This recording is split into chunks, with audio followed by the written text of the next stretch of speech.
যেতে যেতে পথে শেয়ালের লেজে আগুন ধরিয়ে দিয়েছে।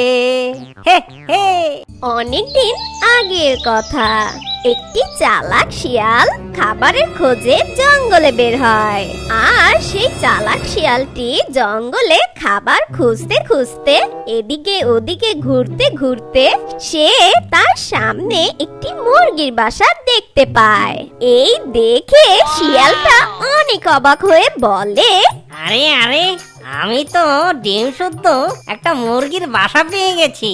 ওহো, বাসায় দেখি মুরগির চারটা ডিম আছে। হে হে হে হে। হাট্টিমা টিম টিম, দেরি না করে এই ডিমগুলো তাড়াতাড়ি সাবার করে দে। সেই দুষ্ট পাজি শিয়ালটি একথা বলে কোনো দেরি না করে সেই ডিমগুলো খেয়ে ফেলে। ডিমগুলো খেয়ে শিয়ালটা যখন চলে যাবে ঠিক তখনই মুরগি আর মোরগ বাড়ি ফিরে আসে। আর তারা দুজন সেই দুষ্ট পাজি শিয়ালকে পালিয়ে যেতে দেখে। এই দেখে মা মুরগিটা বলে, আরে আরে, আমার কি পোড়া কপাল! ওই পাজি শিয়ালটা আমার ডিমগুলো সব খেয়ে নিল। হায় হায়! মুরগির কথা শুনে মোরগ বলে, এই শিয়ালটা অনেক বদমাশ। ডিমগুলো যতই লুকিয়ে রাখি না কেন, এই বজ্জাত শিয়ালটা ঠিকই খুঁজে বের করে আর আমাদের ডিমগুলো খেয়ে নেয়। এবার আমরা আমাদের ডিম বাঁচানোর জন্য একটা বুদ্ধি বের করব। আমরা এমন কি করব? তুমি আমার কথা মন দিয়ে শোনো গিন্নি। তারপর মোরগের কথা মতো মুরগি মোরগের পিছু পিছু সেই গডজিলার গুহার কাছে যায়। আর গডজিলার গুহার পাশে গিয়ে মোরগ একটি নতুন বাসা তৈরি করে। মুরগি সেই বাসায় আবার নতুন করে ডিম পাড়ে। তো যতই দূরে যাক না কেন, সেই দুষ্ট পাজি শিয়ালের নাকের কাছে ডিমের ঘ্রাণ ঠিকই চলে যায়। সেই গন্ধ সুখে সুখে দুষ্ট পাজি শিয়াল সেই ডিমের কাছে চলে যায়।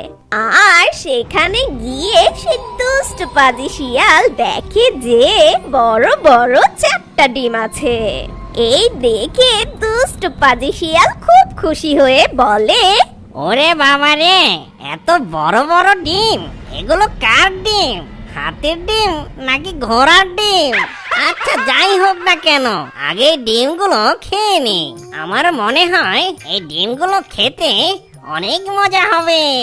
হাট্টিমা টিম টিম, আহা মজা মজার ডিম! হাট্টিমা টিম টিম, আমি খাবো এই ডিম।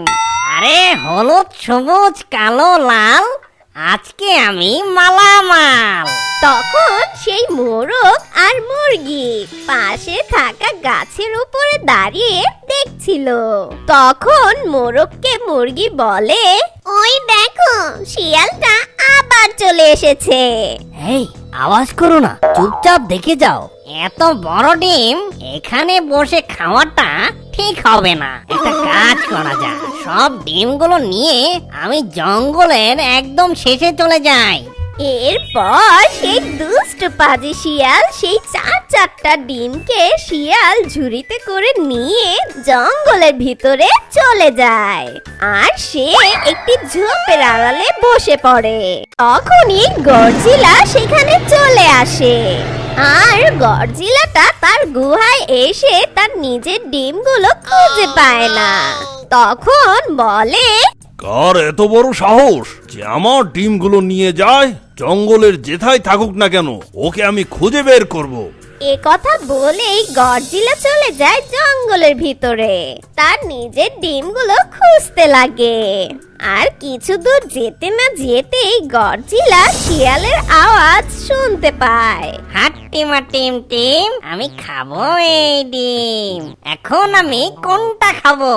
বড় খাবো না ছোট খাবো, নাকি সবই খাবো? এরপর সেই দুষ্ট পাজি শিয়াল সেই ডিমগুলো চাটতে লাগে। আর ঠিক তখনই গডজিলা সেই দুষ্ট পাজি শিয়ালের পিছনে এসে দাঁড়িয়ে বলে, এই শিয়াল! আরে কে রে? আমার খাবার সময় ডিস্টার্ব করতে এনি, আগে ডিমগুলো খেতে দে, তারপর তোর সাথে কথা বলবো। এই বলে দুষ্ট শিয়াল যখন ডিমগুলো খেতেই যাবে ঠিক তখনই